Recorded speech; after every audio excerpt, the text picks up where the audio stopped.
Spring has sprung and the lawn season is here. Today we're going to be talking about 5 spring lawn mistakes I see people make and what you can do to avoid those mistakes this year and make your lawn look like this. Without further ado, let's get right into the video.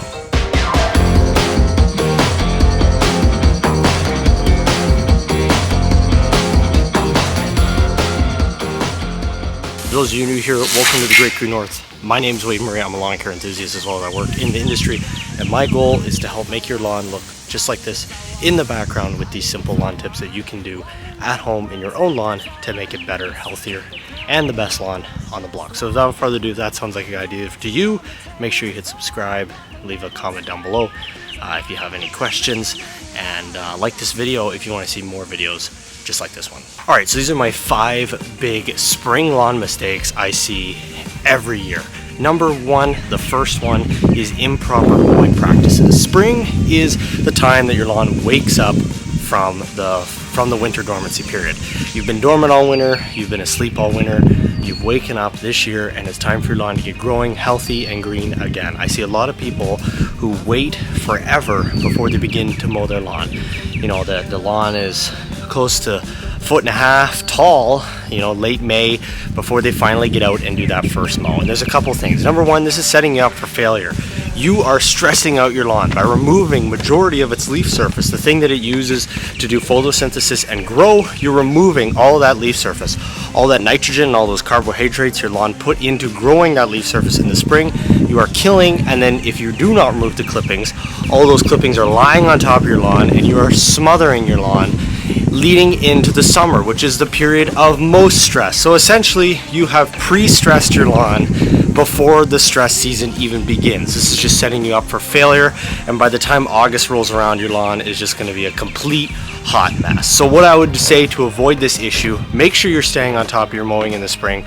I know there's a lot of mowing in the spring. I know it can get away from you, and sometimes this might mean mowing every second or third day, but that's what needs to be done in the spring. Stick to that 1/3 rule. If you don't know what that is, check out the video here. I talked about it last week in how high should I mow my lawn. Stick to the 1/3 rule. Make sure you're mowing your lawn correctly. That is how you're going to avoid stressing out your lawn before the stress season has begun. Number 2 is watering. Now, this is a big issue that I see a lot when we have dry springs. This year in particular, we've had a bit of a dry spring, not as dry as in previous years, but it's been a bit dry. A lot of people don't water in the spring because traditionally we have very wet springs. You know, the saying April showers bring May flowers. Well, some years the springs aren't as wet as they need to be for the lawn to get started and get growing. Again, this is the time of year where you're trying to set your lawn up before you hit the summer, where you're going to have that period of stress. And if you don't spend the time to set your lawn up properly, you are going to see more stress than needed once you reach the summer. So what I suggest is make sure that you are staying on top of your watering in the spring. It can very easily get away of you. A week of heat can cause significant damage before we've actually set into the significant heat periods in late July, early August. So what I recommend, make sure that your lawn is getting 1 inch to 1.5 inches of water every week. This is going to make sure that your lawn is green, healthy, and growing in the spring, setting your lawn up for success this summer. The way you can test this, put out a little Tupperware container every time it rains, measure how much you're collecting, and then supplement with the sprinkler the rest of what you're missing. Or you can get yourself a rain gauge, measure the rain every time it rains, and then supplement whatever you are missing that way. That's what I do. I have a rain gauge on my lawn. I measure every time it rains, and I supplement what we're missing, and that's what I would recommend for you as well. So number 2 is watering. Even though spring is traditionally a wet season, if we have a dry spring and you don't water, it can cause some problems in your lawn before the summer rolls around. The number 3 biggest lawn mistake I see in and around my neighborhood in the spring is any sort of renovation project. I see a lot of people, you know, their lawn was maybe subpar the previous year. Spring has rolled around, everybody's excited to get out and start working in the yard, and all of a sudden everybody decides that this is the year that they're going to take control of their lawn. This is something I see a lot in the spring. Spring is not the best time to seed your lawn, especially in cool season areas.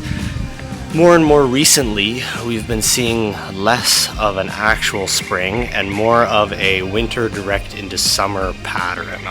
Our transition seasons are much more limited, particularly in the Great Lakes region that I've been located in. The best time to grow grass seed is when outside temperatures are between 10 and 18 degrees Celsius.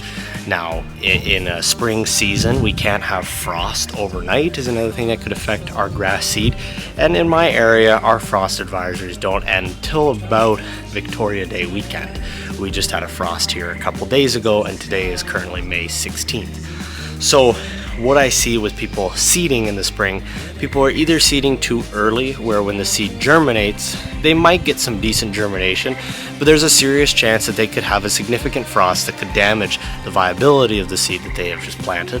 As well as we see lots of people seeding where they seed because it was warm and it gets cold again for a sustained period of time, that seed doesn't germinate, or people put down seed, it's a little too late in the season and it gets hot really quickly, that seed germinates, but it's hard to keep a seedling with little shallow roots growing in a period where that top layer of soil that is so crucial to stay moist in the spring or stay moist when you're trying to grow seed is constantly drying out because we've hit a heat wave or we've hit a period of dry rain as we head into the early summer. So renovations in the spring is something that I see a lot. People trying, I would recommend stay away from them. Fall is the best time to renovate your lawn. Late August, early September. The weather is more sustained at this period. We get quite a bit of rain. We get a lot less harsh sun, harsh heat.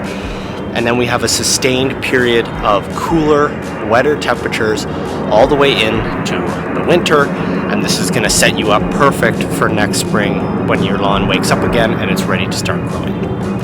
Spring rentals are possible. If you're really interested in doing one or you really think you need one, I card up here for a video where I did one last year. I saw mixed results to it. If you really want to put a little bit of effort in, I would recommend maybe renting an aerator and aerating your lawn, but focusing on fertilizer in the spring is definitely the better strategy over spending a lot of money on seed that may or may not make it. The fourth biggest mistake I see in my neighborhood in the spring is top dressing. Top dressing is something that has been popularized over the years on a way to help your lawn. It helps introduce nutrients in the lawn, it's going to help fill low areas, all that stuff. Now, unfortunately, some of this stuff is not as good as it seems out to be when we talk about top dressing. Number one, when you are top dressing, you are most likely importing soil from a foreign location. And therefore, that soil could have weed seeds, it could have stuff in it that you're introducing to the ecosystem, which is your yard, that is not original to that area. Therefore, you could get a lot of topsoil, put it down, and then see a massive outbreak of dandelions, knotweed, or some other sort of invasive weed that you never really had issues with your lawn in the past. However, wherever this topsoil was harvested from and that you picked it up, it has those seeds in it. All topsoil has weed seeds in it. There really isn't anything they can do from it. Even when you look at a high quality bag of grass seed, they still can't guarantee that no weed seeds are in that bag. Most of the time they're guaranteeing 99.9%, but there is always some sort of other foreign seed in that area that's gonna infiltrate your lawn. So this is the reason number one why I don't like top dressing. You're adding these foreign bodies into your lawn and they could invade, damage your lawn. Number two, you are adding a nice layer of beautiful nutrient soil on top of which could be what could be, depending on where you're located, the shittiest grass growing soil underneath that top layer of beautiful nutrient soil. So essentially, if you top dress and then you put some seed into it, the seed's going to start growing. You're going to grow through that top layer of top dress soil.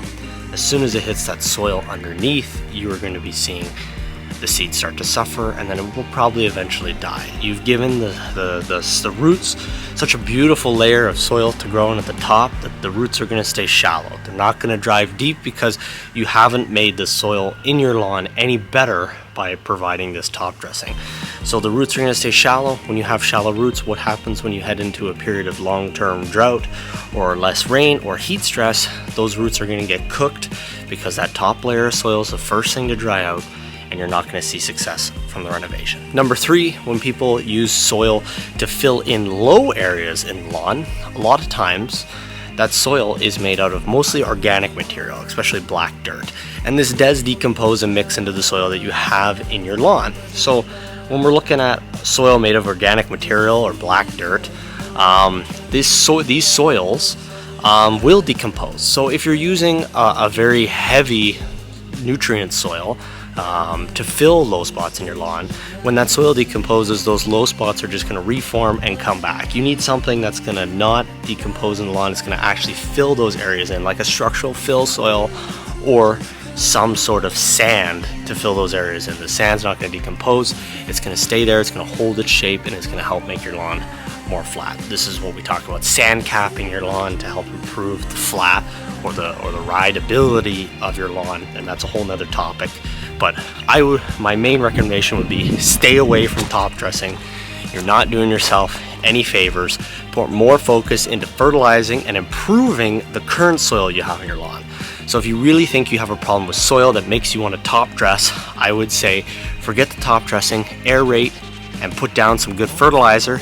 The aeration is going to help open up, get more air and moisture into that soil. Fertilizer is going to help improve that soil, and then all together you should have a better, healthier soil heading into the following season. My number 5 biggest lawn mistake I see in the spring in my area is patience.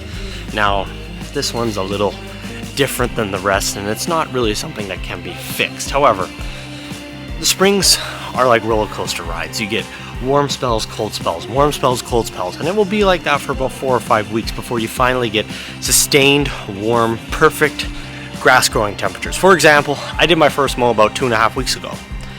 It's not until this week where we've actually had some sustained warm temperatures and the lawn is actually starting to fill in and grow. And this is what I'm talking about when I talk about patience.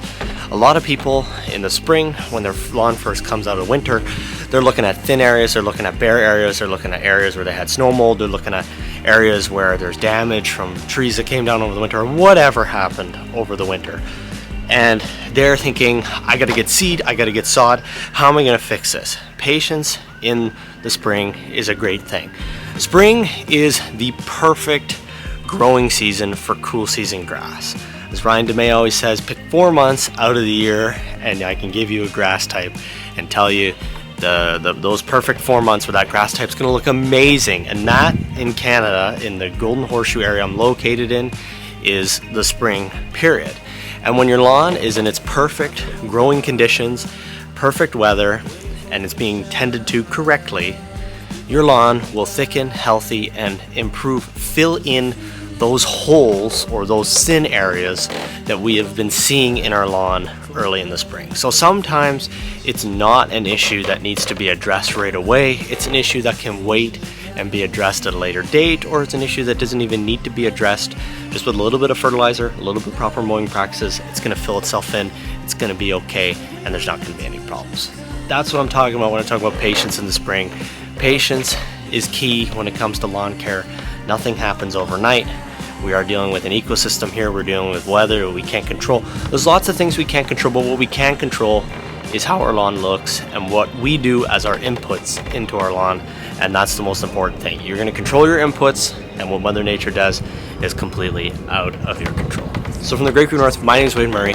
Thank you guys for watching this. I hope this helped, and I hope that you were able to come up with some positive solutions to these common lawn mistakes I see in my area in the spring. If you have any questions, leave them in the comments down below. You can submit them to my website, greatgreennorthlc.ca, or you can send me an email, greatgreennorthlawncare@gmail.com. As always, we'll be coming out here shortly with the next video, and we'll see you guys in the next video. So as always, from the Great Green North, my name is Wade Murray.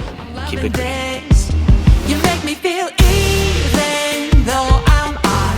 Subtract what's left and carry my heart. Believe in what we got. Pay no attention what you've been taught. You plus love plus me. 1 plus 1 makes 3. How can this be? You and me make a prime number.